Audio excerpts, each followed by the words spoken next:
Hey, what's up, guys? It's Legend. It's been a while since I last made a video, but with Reach Remastered being released, I want to release a plethora of new content. This video is going to start with discussing the reasons why you may want to move over to keyboard and mouse, and I'll cover the drawbacks of doing so.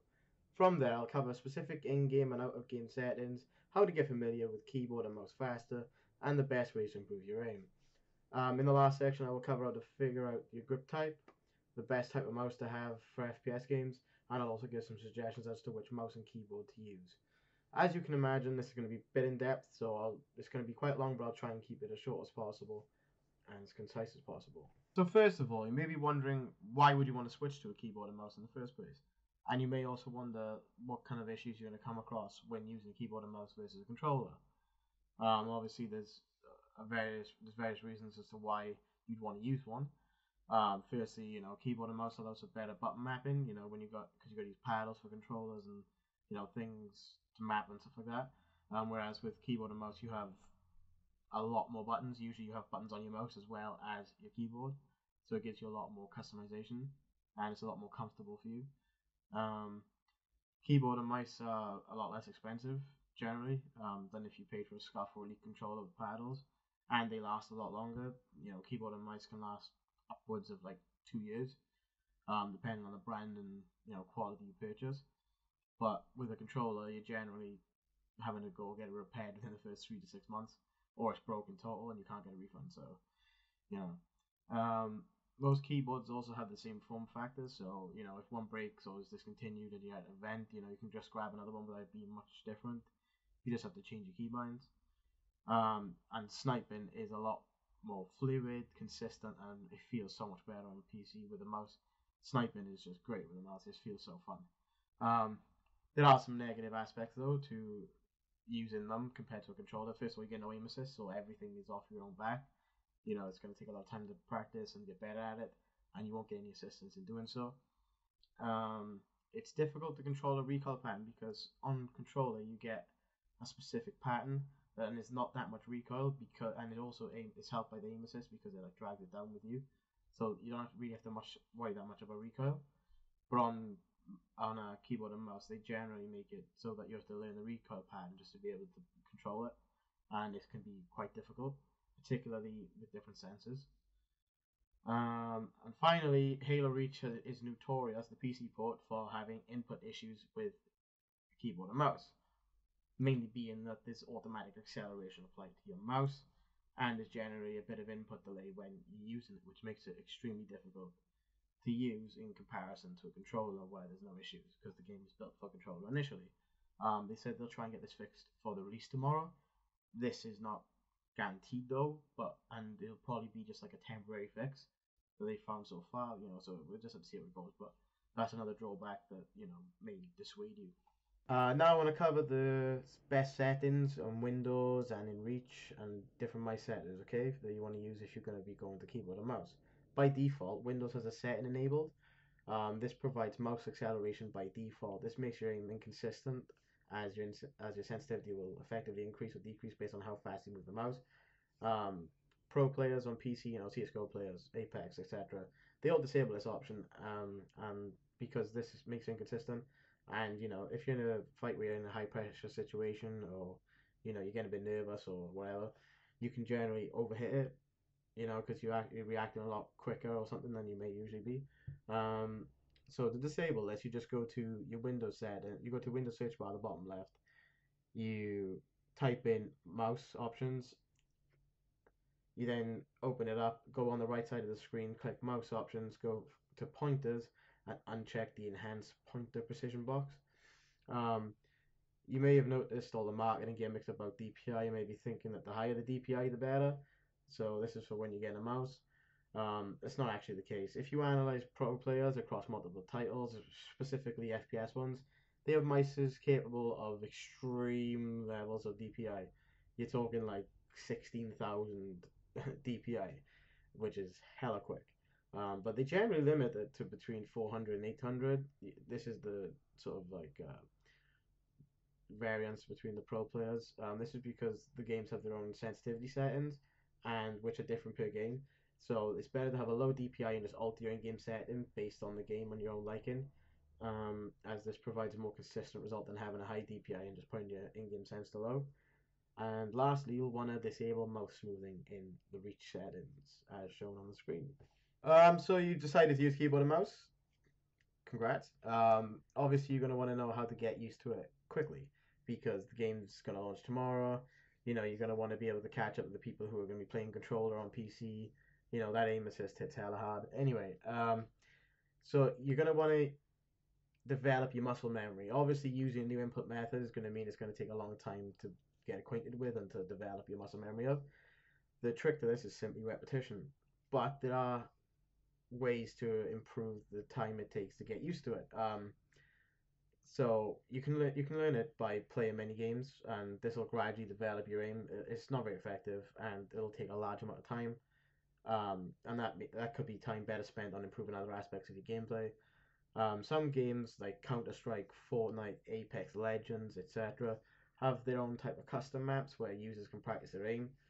Reach doesn't really have that feature, even with Forge when it drops, which it isn't yet.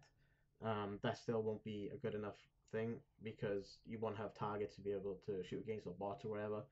Um, so what these pro players do, even the ones who have these kind of maps in Counter Strike, Fortnite, etc., they tend to use a third party solution. It's a app slash game called Kovacs FPS Aim Trainer. This is available on Steam for around £7.50 most of the time, cheaper when it's on sale. This allows players to set the sensitivity settings manually and even has game specific settings, which I believe they will release for Halo Reach soon. This allows you to match your in game reach sensitivity with what's available in Kovacs. So basically, it allows you to make your own or download custom maps, which allow you to focus on specific aspects of your aim, such as tracking, verticality, things like that.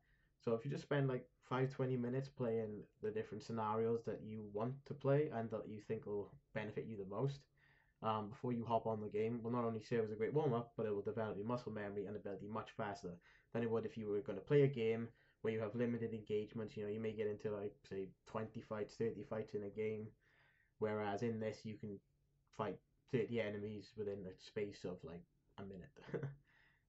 So that would be a good option to practice your stuff on. So what are the best ways to improve? You know, you've just gotten used to your muscle memory. You know, you've got decent aim now, but you want to know the best ways to get better at the game. The best ways to improve are to grind smarter and not harder. This is the biggest thing. Like, you know, you can put so much time into a game and you'll get gradually bits better, you know, over time, but you won't really improve that much until you start playing a lot smarter. You know, practicing specific scenarios or focusing on key components of your gameplay. So whether it's game sense, working with a teammate, you know, or just your positioning in general. So firstly, as I mentioned previously, you're going to want to implement 5 to 20 minutes of Kovacs, you know, practice, warm up, you know, before you get on. But when you do get on Halo, you don't want to go straight into a ranked game. You don't want to go straight into a scrim. You want to get on at least an hour before, really. Do the Kovacs warm up I suggested. And then you're going to want to jump into a couple of games of regular Slayer or something. Just so you can get used to putting into practice what you've just done on Kovacs. You know, you can practice it in real situations and scenarios. You know, you may come up against people who are not as good as you, you may come up people against better than you. It doesn't really matter. It's just allowing you to practice it before you go into an actual game. But that actually matters, you know, like a scrim or a ranked match. This will let you play at more peak of your performance. Um, so in addition to that, you should devote times to learning player patterns. That's where players will generally show up at a given time or circumstance or in a particular position. This allows you to pre-aim. You know, you can just place your crosshair where they're going to appear. You can roughly time it, and you know you can just get your shot off, especially if you see one beforehand going in that direction. This allows you to get the first shot, and you know that's the biggest thing, and that will also throw most players off guard who are not at the top level. You know, when they're one shot down, they tend to panic, um, especially if you're a person who hits your shots. You know, players like Snipedown do this all the time. You see it when he has a sniper mainly. You know, you look at Royal 2 and he like snap shots his snipe. Same with like Shotty and Frosty and everyone used to do so. Whereas Snipedown is more calculated. It's very smooth. He tends to pre-aim where they're going to be, and then when they get there, he just pull the trigger basically. Um, so this next step isn't exactly aiming specific, but you want to develop your game sense by being more aware of your teammates, where your teammates are. your own location, their status, you know, whether they're weak or not, or if they're in the middle of a fight.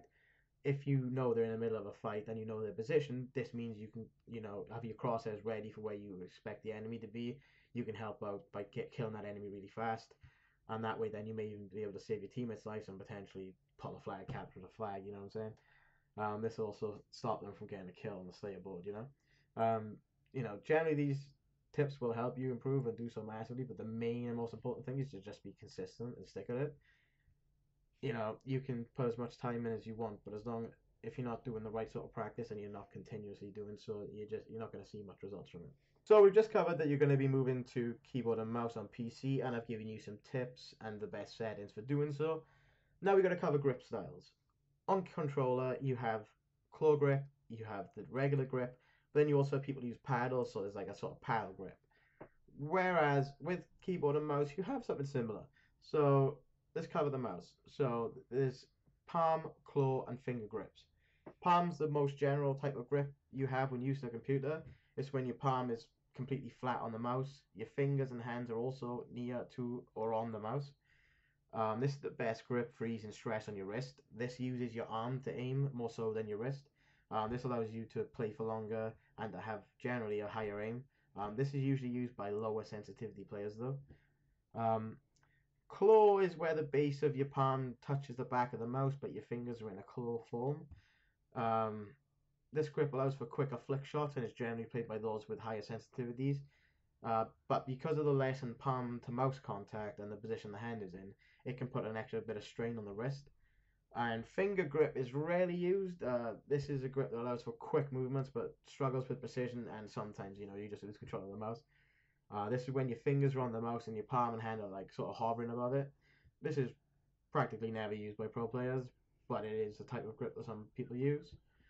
Um, you know, the best grip style really depends on what you're trying to achieve, and as I said, you know, whether you're an arm aimer, whether you're a wrist aimer, your sensitivities, but also your hand size, which I'll cover in the next section, because hand and mouse size is important.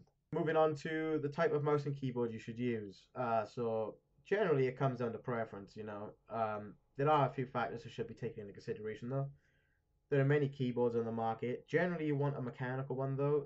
The type of keyboards you're probably familiar with in school, uni, or the workplace are membrane keyboards. These are okay at typing and gaming, but they're nowhere near optimal. They're mainly better for typing workflows, etc. Mechanical keyboards allow for buttons to be pressed much quicker. They have ghosting prevention, which is where you press a bunch of keys real fast, and some don't register. So this leads to missed actions in games. You could be trying to trying to activate sprint.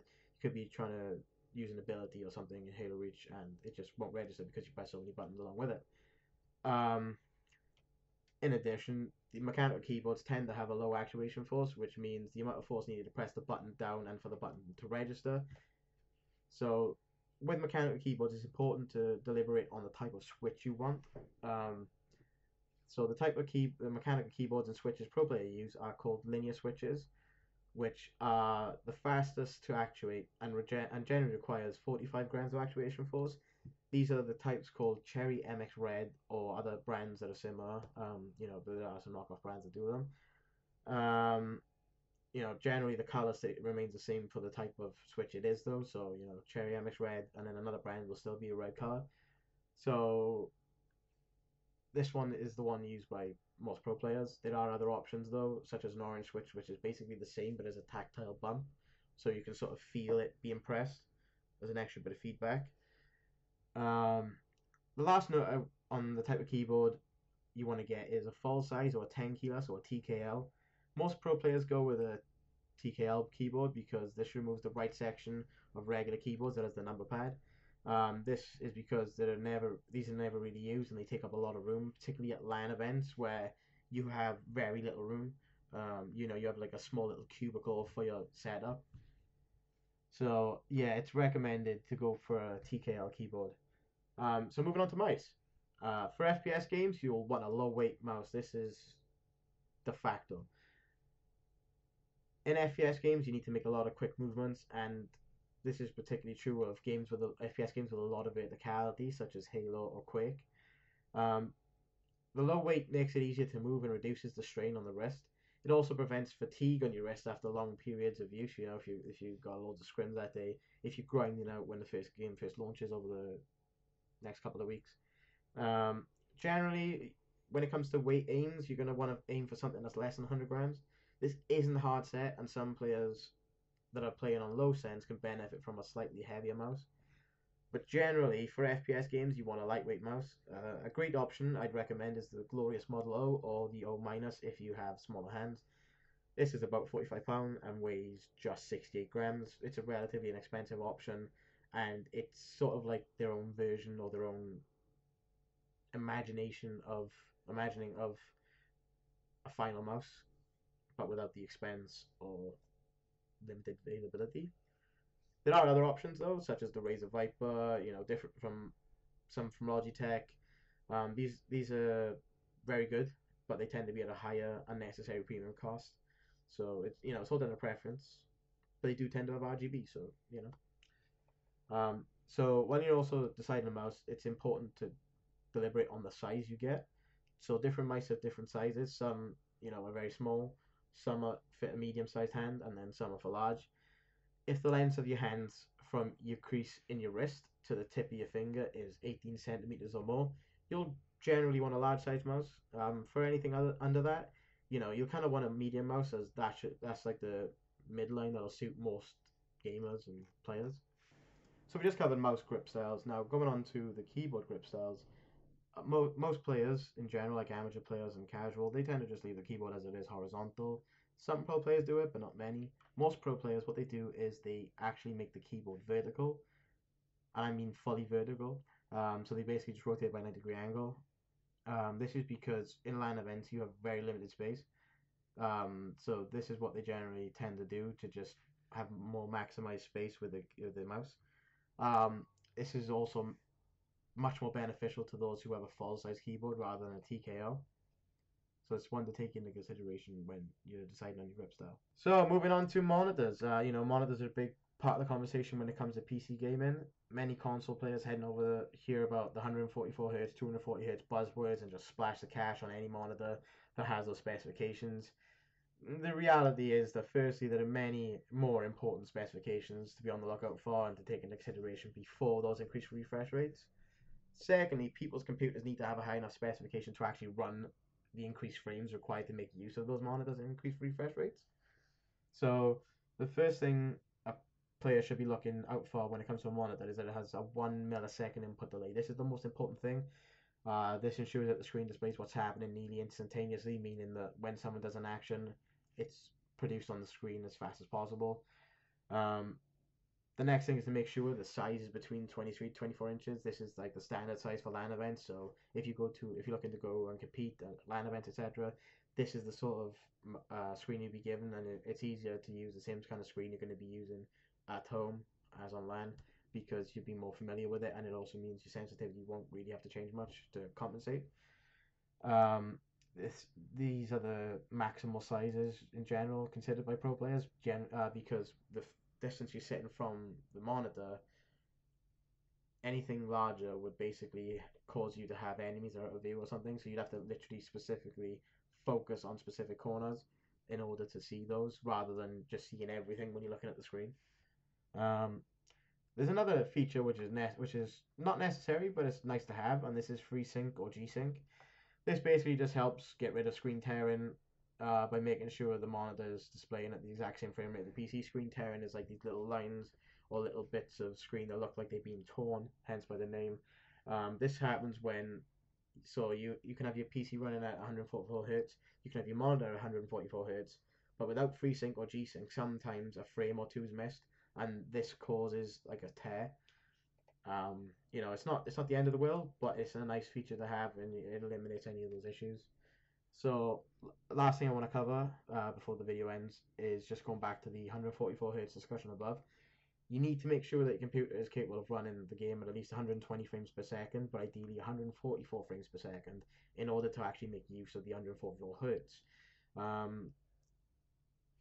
This is because it essentially allows the screen to display over double the frames that it could on 60. So 60, 120, but 144 is over double.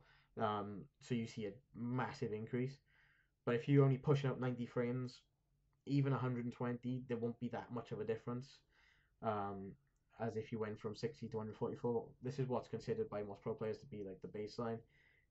Not all pro players go to 240 hertz because they don't really notice much of a difference from the 144, whereas you do from 60 to 144. So really, it's down to your own decision on what your computer is capable of, what kind of money you're willing to spend. Because a monitor that's 60 frames per second is a lot cheaper than 144, but 144 have come down in price, so they actually, you can get some quite cheap, especially on like Black Friday or Cyber Monday deals, which this video will be out on. Whereas a 240 hertz monitor is very expensive generally, and you're paying a massive premium for something you don't really need, and it also requires you to have a beefy computer. Reach isn't that intensive, and you can get away with a lower spec computer, even on high settings or max resolution. But it's not something that's necessary, and it's not something that really makes much of a difference. So I would not recommend going for a 240 hertz monitor. I'd recommend going for the 144 at max. So yeah, thanks for watching the video, guys. I'll be producing more video content. I'm going to be streaming Halo Reach as soon as it launches. This is happening by far. I'm going to be trying to be consistent with it as well. I really want to grow that, and yeah, I'll generally be posting more videos and stuff. So please like, subscribe, and please check out my Twitter, my Twitch. Show me some love. Thanks, guys.